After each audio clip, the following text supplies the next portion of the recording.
Et mesdames et messieurs, nous sommes en direct à l'ambassade de Côte d'Ivoire pour le match d'ouverture entre la Côte d'Ivoire et la Guinée-Bissau. C'est la CAN 2023 qui commence. Les Ivoiriens, vous êtes chauds? Et oui, la Côte d'Ivoire qui est très bien partie, qui mène 1-0 contre la Guinée-Bissau. Et à un match qui a plutôt bien commencé pour les éléphants.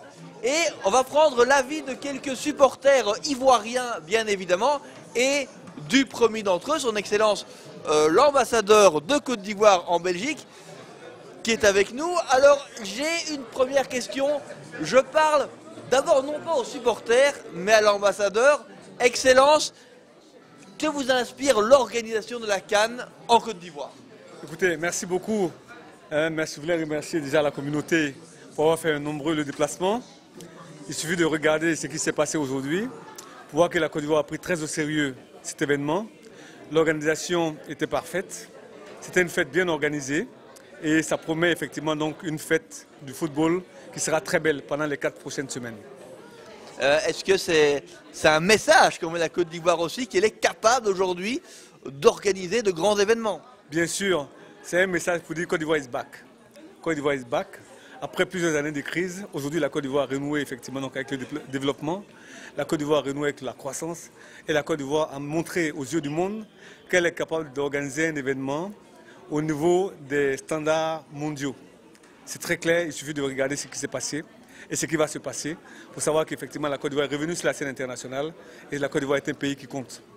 Alors, évidemment, ce sera il y a des matchs partout, il y aura des matchs à Abidjan, à San Pedro, à Bouaké notamment. À Korogo, effectivement. Il y a des matchs dans 4 villes en plus d'Abidjan, ça fait 5 villes.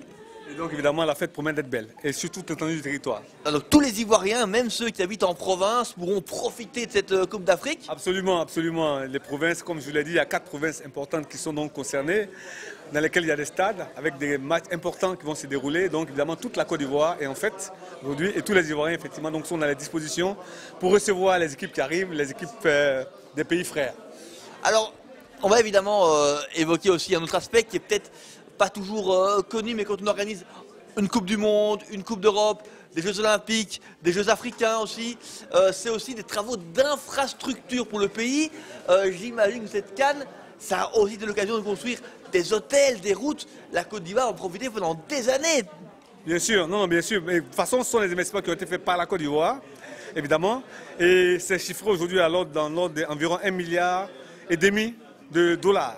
Donc c'est vraiment important les efforts qui ont été consentis par le gouvernement pour que la fête soit belle. Mais en même temps, c'est des infrastructures majeures qui ont été construites. Et évidemment, le pays compte en profiter. Il y a des routes, il y a des ponts qui ont été faits. Il y a d'autres types d'infrastructures, notamment les hôtels qui ont été réhabilités. Il y a les stades qui ont été construits, mais à des standards très élevés, pour lesquels il va falloir donc après imaginer des activités permettant de les faire vivre. Donc évidemment, tout ça s'inscrit dans un grand plan du gouvernement visant à repositionner la Côte d'Ivoire au niveau de la carte mondiale et à attirer autant que possible les investisseurs. Voilà. Et les touristes, parce qu'il y a beaucoup de pays d'Afrique de l'Ouest qualifiés, ça veut dire aussi les Nigérians, les Ghanéens. 1,5 million de personnes. Donc c'est important. Et on est prêt pour ça. Alors, évidemment, on va quand même parler un peu de football. Les Ivoiriens sont un peuple qui adore le football. Nous, on a eu en Belgique des Aruna Dindan, des Yapi Yapo, des Gervinho qui nous fait vibrer la Belgique. Et on sait combien les Ivoiriens sont attachés à leurs éléphants. Une CAN, c'est beau quand c'est bien organisé, mais c'est encore plus beau si les éléphants gagnent, j'imagine. Donc là, la Côte d'Ivoire attend beaucoup des éléphants. Non, bien sûr, mais le plus important, ce n'est pas qui va gagner. Dans tous les cas, le gagnant, ce sera l'Afrique. Ce qu'on veut, c'est organiser une belle fête. Une fête de l'amitié, une fête de l'amour, une fête de la confraternité entre Africains. Et nous sommes en train de réussir ce pari, on va le faire jusqu'au bout. Si la Côte d'Ivoire gagne, ce sera mieux. Mais si ce n'est pas le cas, ça ne sera pas du tout, je veux dire, la fin du monde. On va célébrer l'équipe qui va gagner, parce que dans tous les cas, c'est l'Afrique qui gagne et c'est le football qui gagne. Et alors, on va aller se projeter un peu à long terme. Dernière chose, on voit cette CAN qui a réussi, cette belle cérémonie. Vous avez dit de nouveaux stades, un pays qui se modernise.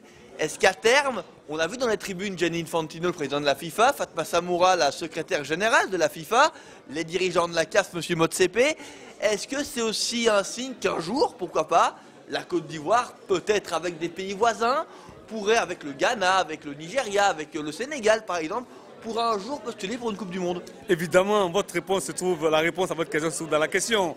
Vous voyez bien, si on a fait tous ces efforts pour faire ces infrastructures à des standards internationaux, c'est parce que bien évidemment, on pense qu'à un moment ou à un autre, on pourrait évidemment donc penser, rêver à organiser, à recevoir la Coupe du Monde. En attendant, avant de recevoir effectivement donc un événement de la taille de la Coupe du Monde, des événements internationaux pourront se dérouler en Côte d'Ivoire. En tout cas, c'est ce que le gouvernement espère.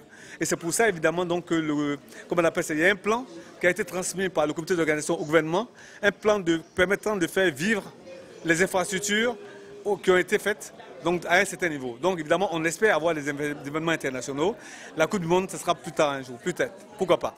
Je vous remercie, Excellence, et très bonne seconde période. On va essayer de prendre quelques supporters ivoiriens rapidement qui sont là. Et oui, on va aller là avec, eh bien, madame. Bonsoir. Alors, que pensez-vous de la prestation des éléphants de Côte d'Ivoire? Alors, je suis un peu mitigée, dans le sens où on a très bien commencé. D'ailleurs, je tiens à féliciter tous les Ivoiriens pour cette merveilleuse CAN. Maintenant, on a un vrai challenge, c'est de se réveiller à la deuxième mi-temps. Mais sinon, voilà, on a bien commencé, il ne faut pas s'endormir, il faut se réveiller. Voilà. En tout cas, c'est une belle ambiance qu'on voit du côté de la communauté ivoirienne. Qu'est-ce que nous avons? Nous avons madame ici qui est là, madame. Alors, satisfaite de la performance des éléphants? Oui, très satisfaite. Est-ce que vous espérez plus de buts en deuxième mi-temps? Pardon? Est-ce que vous espérez plus de buts en deuxième mi-temps? Oui, deux buts encore pour que ça fasse 3. Ah ben c'est magnifique alors pour l'équipe des éléphants de Côte d'Ivoire. Je vous remercie. On va espérer que la Côte d'Ivoire évidemment fasse... ouais, les jeunes, ils sont là, les jeunes. Bonjour les jeunes Ivoiriens. Alors, ton prénom? Abigail.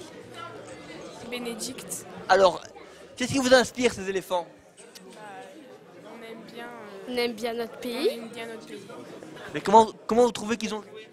Ils ont bien joué, mais il faut que pour la deuxième mi-temps, il faut qu'ils gagnent aussi. Enfin, qu'ils marquent un autre but et qu'ils se ressaisissent et d'arrêter de tomber, quoi. Sinon, c'est bien. C'est bien, merci beaucoup. En tout cas, la Côte d'Ivoire mène 1-0. Il faut quand même souligner que l'équipe de Guinée... Ah, mais nous avons une supportrice qui veut intervenir. Madame, comment vous appelez? Evelyne. Et vous, et monsieur? Madame. Madame? Ah, madame, oui, madame. Oh, c'est pas grave. Madame, vous appelez comment? Inès Nadège. Inès Nadège. Alors, vous en pensez quoi des éléphants de Côte d'Ivoire? Ben, merci. Ils ont bien joué dès le départ. Mais là, ils essayent encore de nous laisser sur la fin. Là. On espère encore un autre bon match, quoi. Mais là, c'est pas encore trop ça. Et vous, madame, quels sont vos espoirs pour la deuxième mi-temps? Je pense qu'ils vont bien jouer. Hein. Ils vont faire le deuxième but. Parce que pour moi, c'est 2-0 et c'est tout. Alors, on va aller maintenant voir de l'autre côté. La Côte d'Ivoire mène 1-0 contre l'équipe nationale de la Guinée-Bissau. Et nous allons aller voir du côté des supporters de la Guinée-Bissau. Il y en a une dans les tribunes. Eh bien oui, des supporters de la Guinée-Bissau qui sont très enthousiastes. La Guinée-Bissau qui résiste très très bien dans cette CAN. Alors, français, portugais? Pas portugais, français? Ouais. Portugais. Alors, la Guinée-Bissau fait une performance tout à fait remarquable. Une performance muito bom de Guiné-Bissau. Exatamente, acho que jogou muito bem, mas prefiro falar en français. Oui, je crois qu'ils ont joué, ils ont battu, vu que Côte d'Ivoire c'est une grande nation, mais Guinée-Bissau c'est pas mal sorti. Alors, en tant que Bissau-Guinéenne, la Guinée-Bissau c'est pas le pays le plus réputé du football africain. Est-ce que vous êtes surprise du niveau de l'équipe de Guinée-Bissau? Oui, j'étais très contente de leur performance. Je trouve qu'ils se sont bien sortis. J'espère que ça va aller loin. Merci beaucoup. En tout cas, on suivra la deuxième mi-temps de très très près. C'est donc 1-0 entre la Côte d'Ivoire et la Guinée-Bissau. Et nous avons là des Ivoiriens qui sont encore là, non, qui ne veulent pas intervenir. Mais madame est là. Alors madame, cette première mi-temps, comment pensez-vous? Très bien. C'est très bien. Très bien. Oui. Les éléphants ont bien joué. Oui, bien sûr. La surprise. Satisfaite des... Quel est pour vous le meilleur joueur des éléphants actuellement? Fofana. Fofana. Ah, il a marqué, hein. Oui. Il a marqué Fofana. Alors en tout cas, les éléphants mène 1-2. Il y a une belle ambiance de la part des supporters ivoiriens. Encore beaucoup de fans qui sont là. La salle est vraiment bien remplie. Les OBV, orange, blanc, vert, c'est les couleurs évidemment du drapeau de la République de Côte d'Ivoire. Je rappelle, c'est la deuxième CAN de l'histoire de la Côte d'Ivoire, bien évidemment, qui en a organisé une dans les années 80. Les Ivoiriens qui mènent donc 1-0 et comme l'a dit madame ici, c'est Fofana qui a marqué le but, l'unique but de la rencontre pour les éléphants de Côte d'Ivoire. Et comme disait la supportrice bissau-guinéenne, eh bien la Guinée-Bissau a fait une très bonne performance, elle a mieux résisté que ce qu'on attendait. Allons voir en deuxième mi-temps si les éléphants de Côte d'Ivoire, qui sont favoris évidemment dans ce groupe où il y a également le Nigeria avec Boniface, qu'on a connu à l'Union, et la Guinée équatoriale, mais si les éléphants pourront marquer plus de buts, ou si la Guinée-Bissau pourra égaliser, en rappelant aussi que pour les Guinéens, il y a aussi l'enjeu du goal average, puisqu'on rappelle que les 2 premiers de chaque groupe sont qualifiés, mais qu'on ira également repêcher des 3e de groupe, et donc il y a aussi l'enjeu pour les, sans manquer de respect, les plus petites nations du goal average qui pourrait être décisif pour éventuellement se qualifier en 8e de finale. En tout cas, à la mi-temps, c'est donc 1-0 entre la Côte d'Ivoire et la Guinée-Bissau et les deux équipes remontent sur le terrain. Nous vous cédons l'antenne. Merci beaucoup.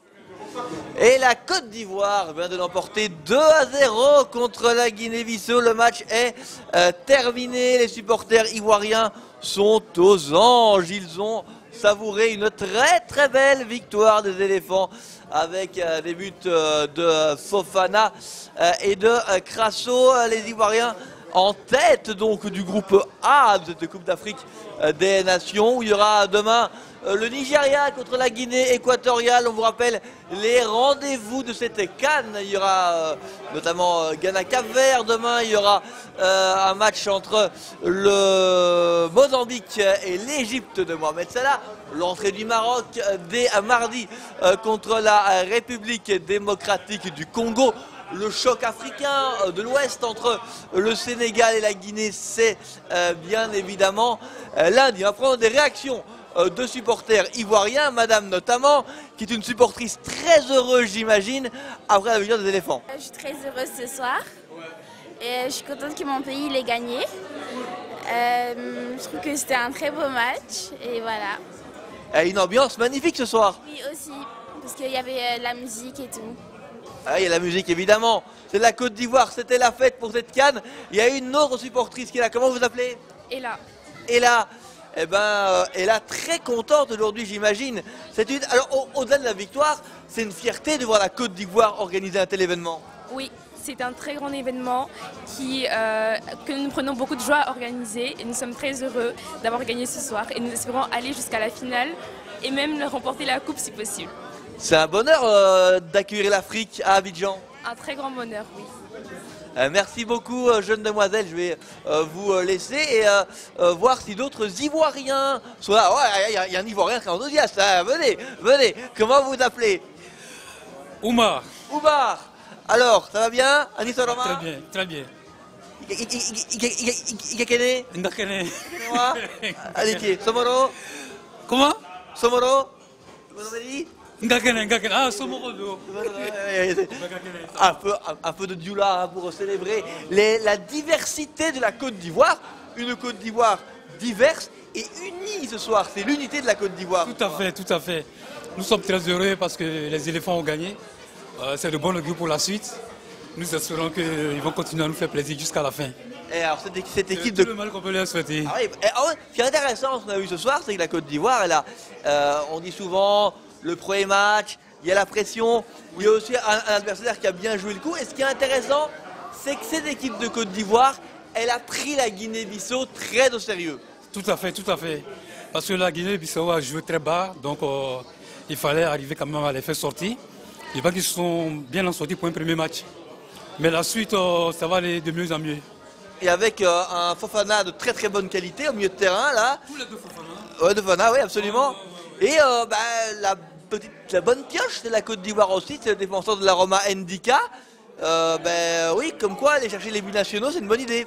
Oui, tout à fait, c'est une très bonne idée. En tout cas, on est content. Nous sommes bien, en tout ce cas, soir. félicitations à la Côte d'Ivoire.